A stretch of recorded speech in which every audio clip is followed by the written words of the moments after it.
Guys നമ്മൾ dinosaur ഫൈറ്റിനാണ് പോവാൻ പോകുന്നത്. ഇനി നമ്മൾ ഇതിൻ്റെ അകത്ത് കയറി നമുക്ക് കാണാം.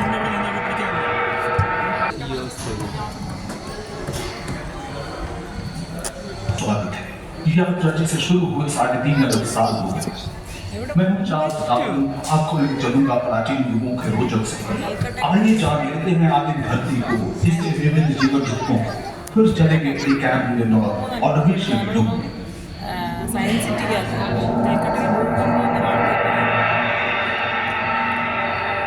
ഗായ്സ് ഇത് തുടങ്ങി. ഗായ്സ് എനിക്ക് പേടിയാണ് ഗായ്സ്. ശരി ശരി പിന്നെ എനിക്ക് പേടിയാണ് ഗായ്സ്.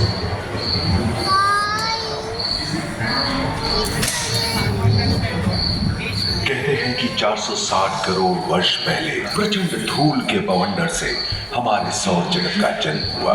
धीरे धीरे पृथ्वी शीतल होने लगी, बहुत सारे गैस बाहर निकलने लगे और पृथ्वी के चारों ओर वायुमंडल के रूप में छा गए।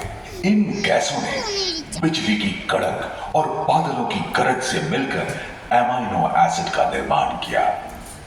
प्राय 350 करोड़ वर्ष पहले प्रथम एक कोशिकी जीव की रचना हुई। लगभग 280 करोड़ वर्ष पहले टोमेटो लाइट ने प्रकाश संश्लेषण के द्वारा वायुमंडल में ऑक्सीजन को मुक्त किया। वायुमंडल में ऑक्सीजन के स्तर में निरंतर वृद्धि से 120 करोड़ वर्ष पहले एक से अधिक न्यूक्लियस वाले बहुकोशिकीय जीव का जन्म हुआ। इस क्रमिक विकास से ही प्लैंटन, जेलीफिश, स्टारफिश, नॉटिलॉइड्स सागर किनारे वाले अंचल में पौधे लहराने लगे। बहुत तेजी से विभिन्न प्रजातियों की कई मछलियां विकसित हुई। यहाँ जो विशाल मछली दिख रही है उसका नाम है डार्विनोस्टस।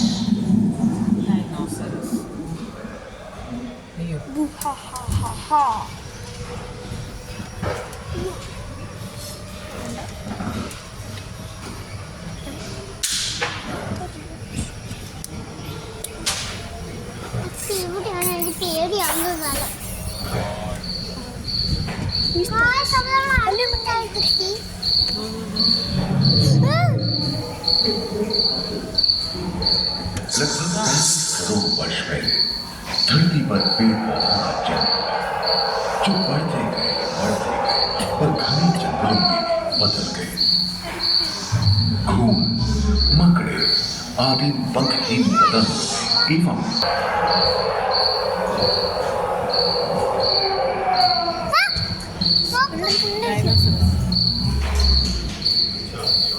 प्राय 1 मीटर तक पंख फैलाने में सक्षम ड्रैगन फ्लाई, साथ ही दिल चिट्टे, बीजल एवं बिच्छू पृथ्वी के चारों ओर फैल गए थे।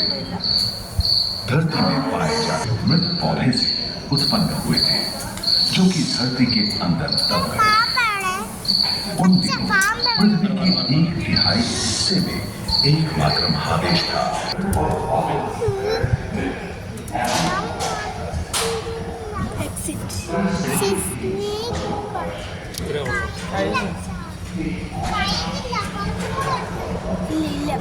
കഴിഞ്ഞിട്ടില്ല പക്ഷെ എക്സിറ്റ് എന്താ കൊടുത്തേക്കുന്നത്?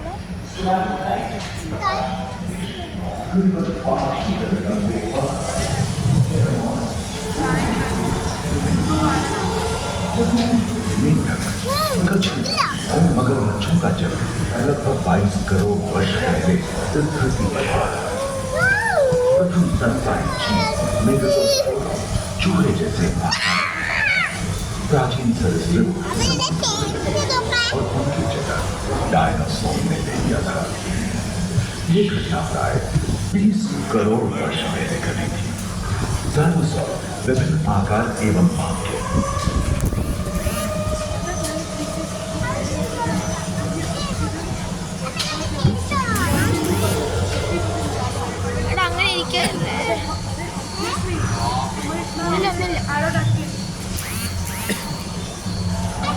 कुछ 4 पैरों से चलते थे तो सियालोफाइसिस 2 पैर वाले डायनासोर थे। ब्रेकियोसॉरस की लंबाई टकराई 23 मीटर थी, जो कि एक टेनिस कोर्ट की लंबाई जितनी थी, और इनका वजन 75 टन था। हवा में इसी दिन प्रथम पक्षी और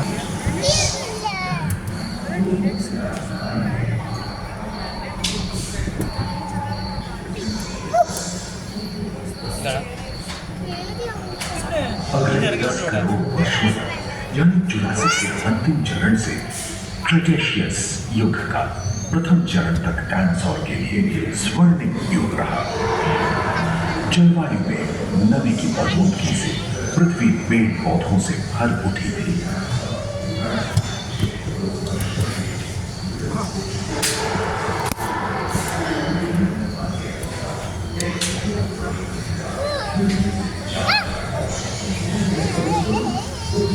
बेल्जियम देश खंडित होने के कारण भारत एशिया की ओर खिसकने लगा था।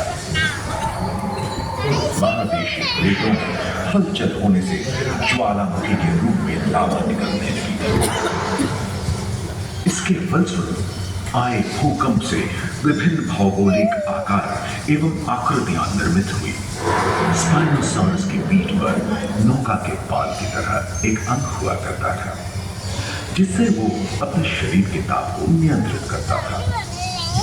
वेलोसिराप्टर, गैलीमाइनस एवं ओविराप्टर जैसे छोटे डायनासोर तो ओलंपिक के तेज धावकों की तरह दौड़ सकते थे। पैरासॉरोपस और ओरिथोसॉरस के स्तर पर कलगी होती थी।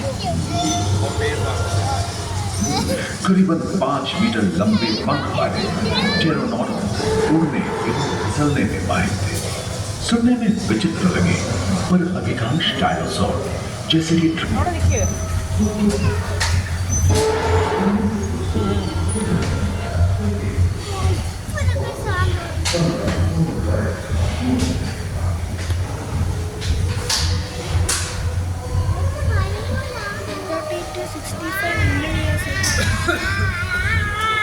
भूमध्य रेखा के पास आबहवा में उष्णता बनी रही, परंतु नदियां सूखने लगी थी एवं जंगल कम होने लगे थे।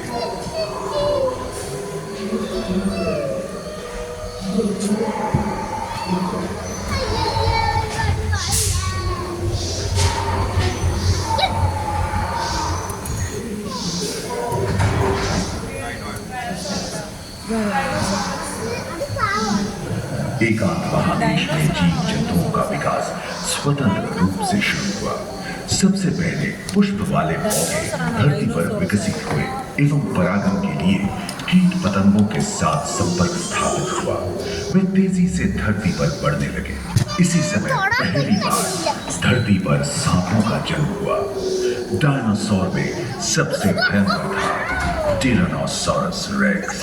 भूस्थल पर इसका ही राज चलता था।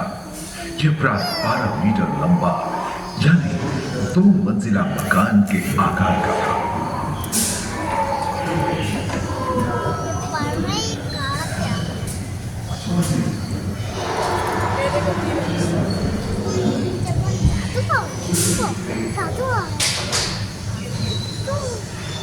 इनके हमले से बचने के लिए शाकाहारी एंकिलोसॉरस अपनी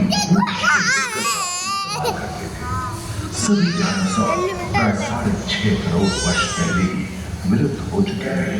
आखिर क्यों? एक अनुमान के अनुसार एक बहुत बड़ी नलिका पृथ्वी से जा टकराई, जिसके फलस्वरूप उत्पन्न धूल के विशाल मेघ ने हजारों वर्षों तक सूरज की किरणों को धरती पर पहुंचने से रोक दिया।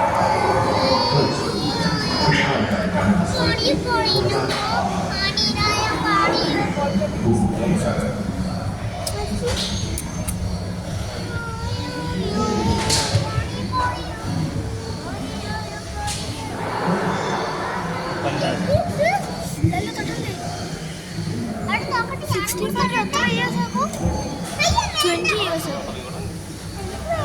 Million years ആണ് ഇത്.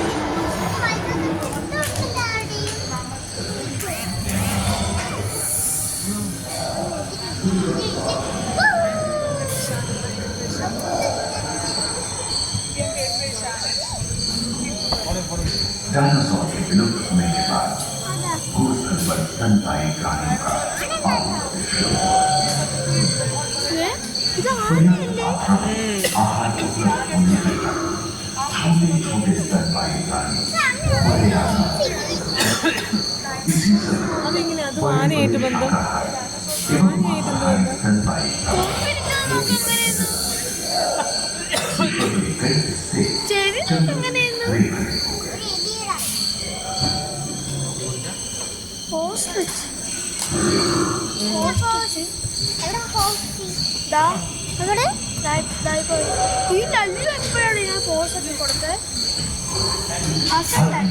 ലല്ലു മാത്രമാണ് വിറ്റ് അച്ഛനുണ്ടല്ലോ വലുതാണ്ട് അച്ഛൻ की उत्पत्ति हुई जो ഞാൻ ഇതിലല്ലോ और घोड़े में रूपांतरित लेमूर टर्सियर जैसे प्राणी इस युग में पैदा हुए। खोखली अस्थियों वाली आज के दिनों की पक्षी इन्हीं दिनों जन्मे थे। डायाट्राइमा जैसे बड़े एवं उड़ने में अक्षम पक्षी उन जगहों में रहते थे जहां मांसाहारी बड़े स्तनपायी प्राणी नहीं मिलते थे। एक एवं बंदरों का जन्म लगभग 1 करोड़ वर्ष पहले हुआ था। इस समय आदि मनुष्यों का आविर्भाव हुआ। जलवायु में शीतलता आने लगी एवं ध्रुवों पर बर्फ की चादर। അയ്യോ ഈ സ്റ്റേജ് മറ്റേ സിനിമ സ്റ്റേജിനകത്തുള്ള ആന ഈ ആനയുടെ പേരെന്തോ ഞാൻ മറന്നുപോയി ഈ ആനയുടെ പേര് पृथ्वी के लंबे इतिहास में झांके तो ऐसे कई मौके रहे जब उत्तरी गोलार्ध की अधिकांश बर्फ की चादरों से ढक गए जो आइस एज के नाम से जाना जाता है। हम आज ऐसे ही एक आइस एज में रह रहे हैं जो 20 लाख वर्ष पहले शुरू हुआ था। रोएदार गेंडे, रोएदार स्तनपायी और कस्तूरी गायों ने अपने शरीर के रोमों की सहायता से शीतल जलवायु के साथ तालमेल बैठा लिया था। पुष्ट गुंबद आकार के खोलनुमा ग्लाइकोडोन जैसे विशाल आर्madillo भी उन दिनों मौजूद दूध वाले बाघ और विशाल सिंह वाले हिरण जंगल में शांति से विचरण करते थे। संभवतः सामने के दांत से मांस होने लगी।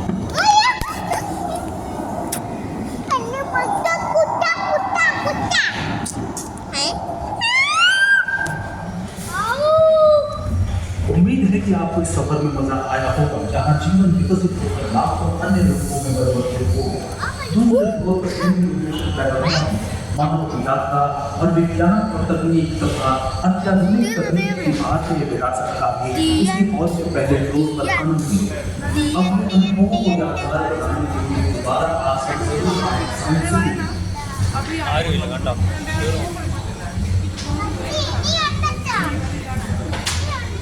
കഴിഞ്ഞടാ